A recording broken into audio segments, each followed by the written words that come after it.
Yes, hi everyone, Anthony Fantano here, the internet's busiest music nerd, and it's time for a review of this new Kendrick Lamar album, Mr. Morale and the Big Steppers. This is a brand new LP, a double LP in fact, from Mr. Kendrick Lamar, the one and only. It is his sixth full-length project to date, said also to be his last for Top Dog Entertainment, as I'm guessing after this point he is going to be focusing on whatever he's going to be doing with his recently formed PGLANG company. This latest project creatively and personally puts us in tune with this new chapter in Kendrick's life. Given the progression of his discography up until this point, I wouldn't expect any less, especially given how dark and hopeless things felt on his last full-length LP, Damn, a record that unfortunately I didn't really love upon first listen, and I have only grown colder to it since, thanks to its so-so songs and vocal performances. Not to mention many of these tracks didn't really dig deeply enough into the subject matters they were titled after. Plus, consider the weird state of philosophical flux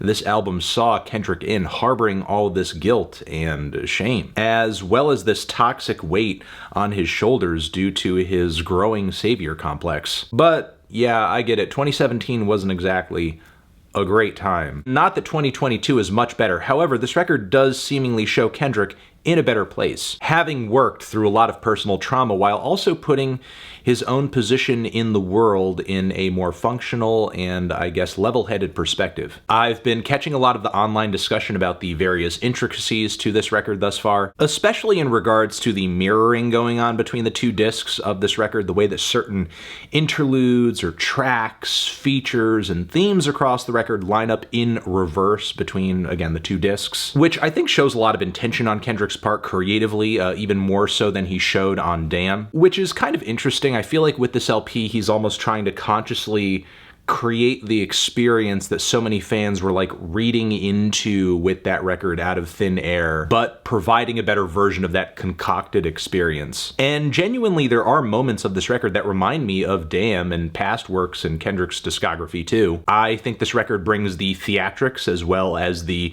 metamorphosis through struggle that T-Pab does so well. Also has a very uplifting and final resolution, which I liked so much about Good Kid, Mad City. And like with Damn, we don't so much have a clear linear narrative track to track as much as we have a lot of strong isolated focus on certain themes on any given song, with all of these very conceptual segues and intros and outros that kind of tie everything together, which I think are executed better here than they were on Damn, and I will get into that. I also think the album's overarching message is pulled off a lot better too. But let's begin with disc 1, track 1, the Steppers side of the record. If I had to characterize the first disc of this LP here, I would say this is very much more the toxic side of the record, the half of the album that shows Kendrick still in a very dark and unresolved place. As he says on the intro of the first track, he's been going through a lot, with refrains on the front end of the track urging him to tell the truth, tell his truth, find peace of mind. And the song does this quite dramatically with all of these subtle touches of sound effects and piano passages that sound like something out of a local musical theater production. There is then at one point a very chunky beat switch that builds up into these powerful, elegant strings, some strange little synth sequences too. It's a powerful progression over which Kendrick tells us essentially the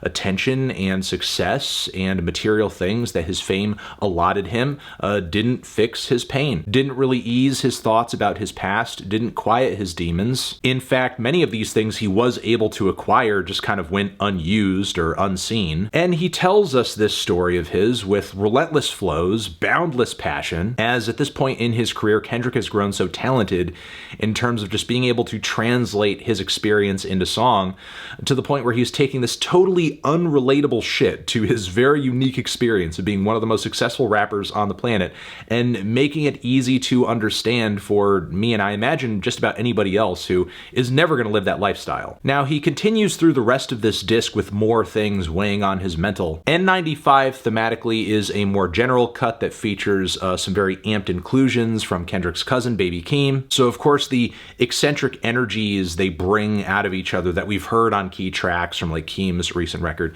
come out here too. Flow switches, the yelpy inflections. And yeah, throughout this track we just have a laundry list of rejections. Fake wokeness, clout chasing, the perception that because I'm rich, I'm rare. It kind of goes on. Overall, I would say this track is very much about Kendrick struggling to maintain his authenticity and to be true to himself, be honest with his feelings while he operates professionally in a world that requires him to be performative, at least to some degree, or at least be within very close proximity to fakeness or those who may be self-conscious, like he mentions in the final line, mentioning that worrying about a critic is not the protocol. What did I do? It's after this we have the first title track on the LP, where Kendrick really unpacks some of the heaviest themes on the first disc. We start with references to some key figures that are included in the album, Kodak Black, whose inclusions have proven to be pretty controversial on social media, and understandably so given his history of abuse. But yeah, this track also starts out with a shout out to Oprah-endorsed spiritualist and German self-help author Eckhart Tolle, who pops up on a few tracks on the second disc. His most poignant inclusion on the record probably being right at the start of the Savior interlude, where he talks about basing your identity on bad things that have happened to you in the past. And if I had to put this record in a nutshell, really boil it down to a singular mission, and there are multiple layers to this LP, but if I had to focus on a singular thing this album is trying to do, it's reject that idea. We also hear a tap dancing sound effect at this point on the song, which I think works very much as a metaphor for Kendrick performing his pain, performing his trauma for an audience in order to make money, not just for himself, but for the record industry. A connection he makes pretty clear on the second disc of the record, but I'm getting kind of ahead of myself at this point. But again, Worldwide Steppers is a very dense track emotionally, where Kendrick's quickly moving through a bunch of things that have happened to him recently, be it dealing with writer's block, becoming a father, or having some dealings in infidelity, and he goes over all of these things with a deadpan but sort of exasperated flow. He also goes over his own personal feelings on racism and kind of, I guess, unpacking that through his sexual experiences with white women, feeling like fucking them is some sort of intergenerational revenge. He also describes people generally on this song as killers and zombies who are mindlessly trying to scratch some itch. A sentiment that I think he echoes on The Heart Part 5 in terms of, hurt people hurting people. Because on this cut, he pretty much depicts himself as someone who was hurt and then is doling out his pain onto others kind of mindlessly. There is an absolutely murderous beat on this track to match these really persistent and sort of mushy keyboard chords, distant pianos calling out in the background too. Whole thing sounds like a horror movie soundtrack with a serial killer stalking their way down a dark alleyway. Following this, there's Die Hard, which I will admit instrumentally this is one of the blander cuts on the record in my opinion. The pretty and elegant arrangements worked into this beat are just about the only thing preventing it from sounding like groovy wallpaper. On top of that, I didn't really find Blast or Amanda Reifert to be super bold vocal inclusions on this track either. Still, I do think Kendrick's lyrical performance on this song is solid, and I thought the sentiment walking away from this track was really great, with Kendrick having to take this journey to change in order to better himself, questioning at least through the refrain, is it too late for me to change or do anything about my demons? And once again, not allowing your rocky past to define your present and future. Thankfully, things do pick up on the song Father Time, which, for one, amazing keyboard loop on this track. Incredible. Some of the chord changes are beautiful and fantastic. The heavy rhythms laced into the beat are good too. And a really solid chorus from Sampha as well. Love hearing that man's voice, especially on a Kendrick record. And yeah, if it's not already apparent from the opening lines of the song, this track is about daddy issues. And there are a lot of details in terms of the father-son dynamic in his family that he goes over, like being driven to hide his emotions or seeing his dad go right back to work pretty much immediately after his own mother had died, just kind of saying like, well, the world and bills are not going to wait for me. And it sort of seems like Kendrick in his own way has kind of put off self-care in order to just work and work and work and work and pursue what he's doing in music too. But the layers on this track run even deeper than that. I guess just know going into this one, I think this track does bring one of his better vocal and lyrical performances, and the song ties in really well with the overall narrative of the LP too. Now, the rich interlude is the first Kodak Black feature here on the project, which honestly I found to be kind of mesmerizing between all of its swirling piano chords, as well as Kodak's bars here, bordering more on spoken word than they do rap. And with this cut, I think Kodak pretty much becomes a poster child for the point that Kendrick is trying to make here on this LP for personal progression. And I think he knowingly puts his audience in a bit of an awkward spot by presenting Kodak in this way, knowing that some people may be pushed to at least give him the benefit of the doubt in some way. Maybe believe in his ability to change and his ability to come to grips with his past and his present in the way Kendrick has on this record too. Kendrick even goes as far as to say on the song Savior that he sees himself in Kodak. Now, do I think Kendrick's idea here is perfectly reasoned? Absolutely not. But it's certainly closer to making sense than, like, let's say for recent comparison, Kanye's inclusions of Marilyn Manson in the recent Donda album cycles. Like, I don't have to squint and tilt my head and be overly charitable to see what Kendrick is getting at here, and also recognize that he's like pretty much there, and I get it. Now, Rich Spirit is a very chill and cerebral track about being rich in spirit as opposed to material things, or being obsessed with how much attention that you're getting, as Kendrick describes himself on this track as being rich but also having a broke phone, that phone being basically the egotistical window into all the things that people are saying about you at any given time. This track overall is very much about keeping balance. It just kind of sounds and feels like pure serenity, and it's definitely a calm before the storm of We Cry Together, featuring the great Taylor Page, who absolutely kills it on this track. The song kicks off with a dramatic Florence and the Machine sample, and then from there it's like all bets are off. It just everything is just let loose. I don't think I could say enough for how intense and off the rails this song is. It's pretty much a track about a toxic fight between a couple, and, you know, those people are played by Kendrick and Taylor. I guess it's not about a toxic fight. It's literally a toxic-ass fight, with, like, echoes of Eminem's Kim, for example, but obviously coming from different places, coming to different conclusions. But God, the demeaning language, the fighting, the swearing, the toxicity, the gendered hatred, it's so much. It's, my God. And again, this is all playing out in a very lightning in a bottle argument between Lamar and Page on the song, and it's just so intense, it goes so fluidly that you forget that it rhymes. Especially with Taylor Page, like, yelling so loudly on the track she's losing her voice and her voice is cracking, whereas, like, Kendrick's performance is definitely intense here, but much of the time he still sounds like he's very much in rapper mode, but Taylor is just, she's just going off, and everything they're throwing at each other lyrically is so ugly and so petty and so disgusting. And honestly, this track might be one of the greatest gifts that I think he could give to his audience. If you ever find yourself in a situation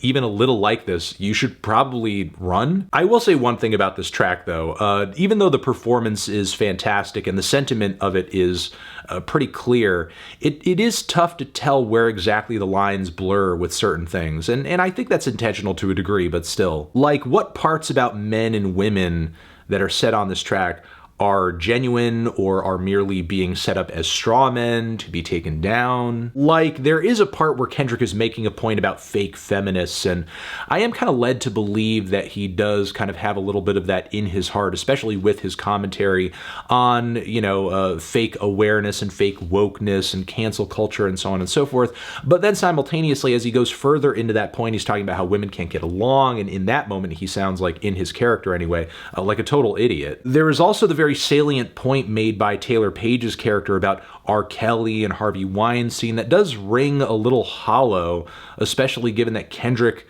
was confirmed to have threatened to pull his music off of Spotify if Spotify ended up going through with a policy they were toying with at the time to remove the music of abusers from popular playlists and algorithms. So again, I know personally listening to this track, I do get a lot out of it. It's an intense song. It's a unique song for sure.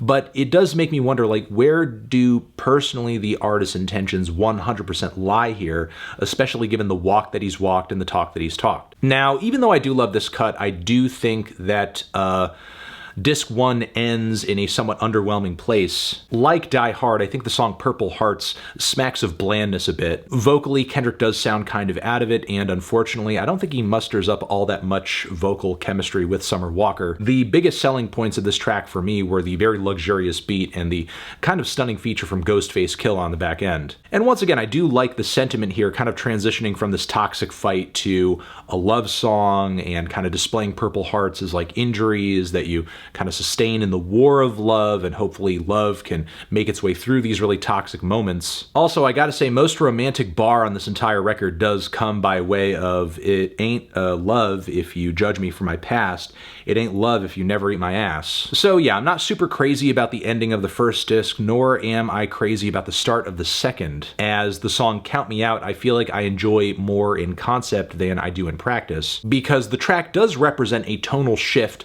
on the record, with it being the start of the second disc. And on this song, he is wanting to right his wrongs. He is reflecting on a lot of his guilt, his shame, his ego, his pride, realizing the money that he's made can only do so much to fix his problems. He is forgiving himself too for things that have happened in the past. Meanwhile, the beat undergoes this very linear, dark, gospel-inspired progression. It's very the life of Pablo, to the point where it's somewhat derivative. Kendrick's vocal performance isn't exactly stunning on the track either. It does feel a little lost in the beat here and there, though I will say he does kind of finish off stronger than he started. But the toughest pill to swallow on this entire LP is easily the song Crown, which is another piano-backed cut, and I think it would have worked a lot better had Kendrick built up on it instrumentally, or maybe turned it into an interlude, or just made it shorter, because stripping things back just simply to piano and voice kind of put him in a position where the only way to progress it was to layer on all of these like different vocal inflections and layers and deliveries that, frankly, as we reach the very end of the song, get very grating and kind of obnoxious. Narratively, though, I will say the song does bring another revelation to the LP, where Kendrick is realizing that he cannot please everybody. All of this added pressure of doing everything and being everything to everyone is not necessary. He's really beginning to crack the shell of his savior complex on this one, and I've been dying as a fan for him to reach this place for a little bit now.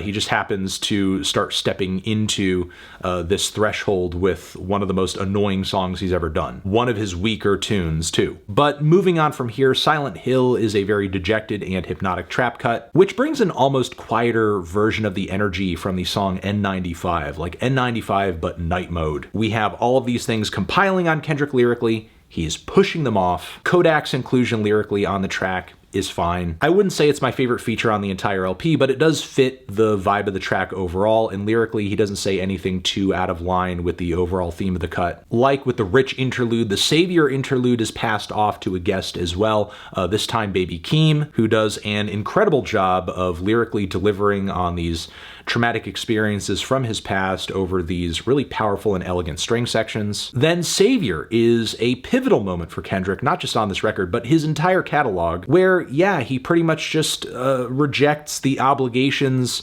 of his savior complex, and he does a very good job of it. He's very clear-cut about it. The one thing that does irk me about it, though, is that he, kind of throws it away, puts it in the trash, but does it without even like a little bit of an acknowledgement of how he personally played into that and, sort of like willingly accepted it in a way. I mean, the man is literally wearing a crown of thorns on this goddamn album cover, but still, at least I guess he makes his intentions clear in the song. And I think Kendrick presents this track as a challenge to the audience as well, essentially communicating to them that I'm happy, I want to be happy.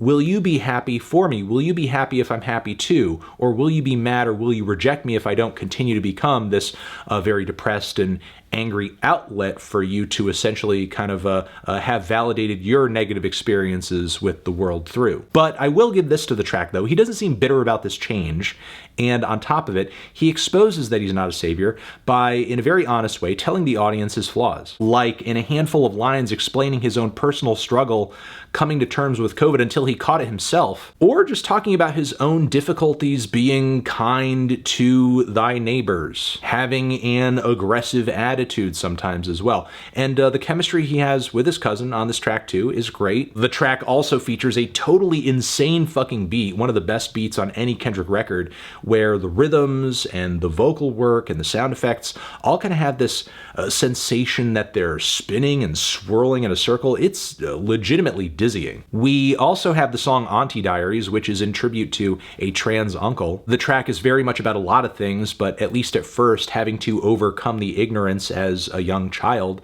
that just comes along with not really knowing and understanding these things fully. Inadvertently, I'd say, showcasing a necessity to societally be more open about these different sexual orientations and walks of life so that there isn't ignorance there that could potentially breed hatred or fear. And Kendrick shows this hatred and this fear through a younger self or people who he knew when he was young using homophobic slurs, family members starting fights over this person in the family, a hateful preacher as well who essentially represents the way that American Western religious traditions are often at odds with the needs and rights of the LGBTQ community. And over the course of this song, Kendrick undergoes this change of heart, coming to accept his uncle's new identity, not just in a moral sense, but in a way that humanizes him. Talks about the fun things they would do when he was younger, getting a haircut, getting into music as well, just like these touching memories that he's kind of exposing the audience to. There's a point narratively where he veers into the experience of another trans member of his family and essentially comes to the conclusion that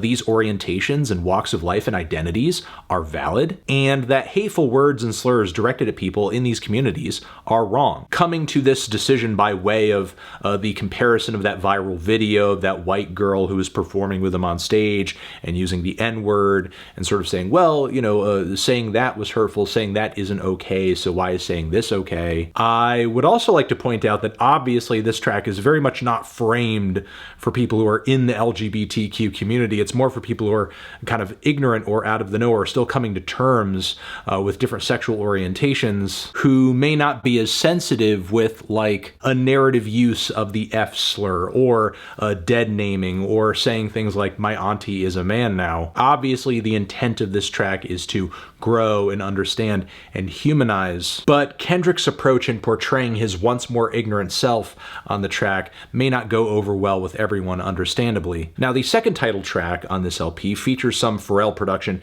It certainly sounds like it with these massive, huge hits of bass, very crisp perks on top of it. The whole vibe of the beat is groovy, but also dark and urgent. And Kendrick, in a very aggressive way, is kind of going into this idea of cycles of abuse and trauma, touching down specifically on people like his own mother, Oprah, R. Kelly. And while it's a great track, it's a great moment on the LP, an essential moment on the second disc, all of this really ends up being a setup and merely just a taste for the very dark and very intense, even deeper dive into these themes on the next track, Mother, I, Sober, which again is about abuse, but Kendrick frames it more in a personal light. Not just through accusations going on in his own family, but his mother's experience with it too. While Kendrick is kind of going through these experiences, he has the weariest delivery that he, I think, has had on any track. We also have the most somber pianos, I think, to appear on any Kendrick song too. The track instrumentally is just absolutely heart-wrenching, and I think some of the most massive takeaways on the entire LP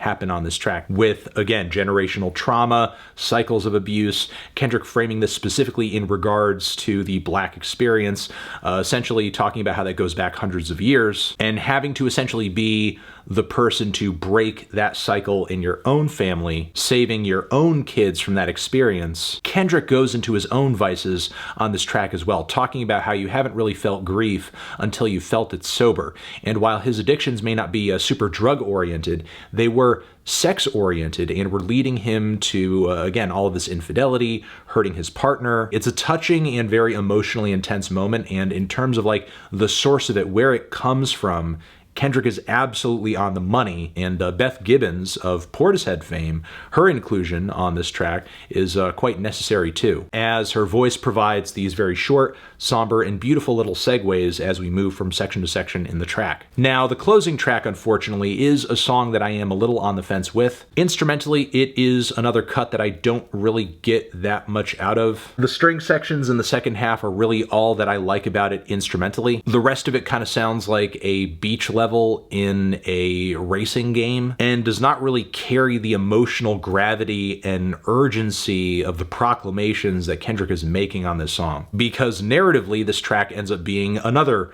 very pivotal moment here, where Kendrick is essentially choosing himself and his family over this futile pursuit of changing the world and saving the world, which again, I get, but personally, in this moment, I feel like I kind of want to say something. And I know I've been saying something, but I just want to speak from more of a personal place here and say, as somebody who's been really messing with Kendrick's music since Section 80 and has been listening as closely to the man's words as I possibly can, I would like to say this idea that you should or that you could change the world, that you could save the world, it is not an expectation that I had for you, that a lot of people had for you. In my opinion, the fact that you make such great and fantastic music that is thought-provoking is enough. And this is just me talking as a white guy who often doesn't have a close personal connection to the experiences that you detail on your records. But still, even for me, what you do means so fucking much. I do also want to say here, the title of this track, Mirror,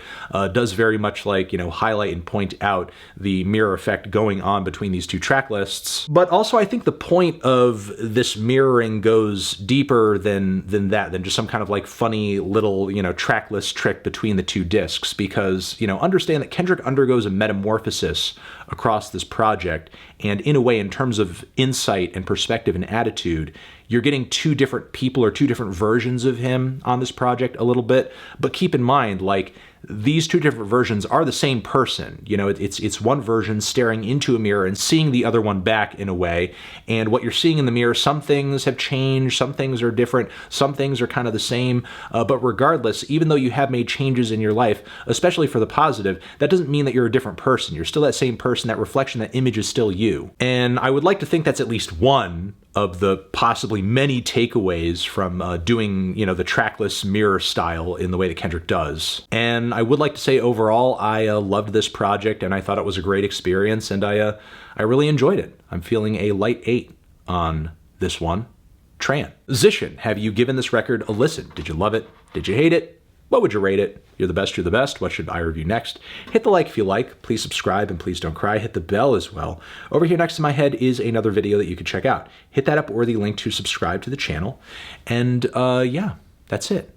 Anthony Fantano, Kendrick Lamar, Mr. Morale, and the Big Steppers, forever.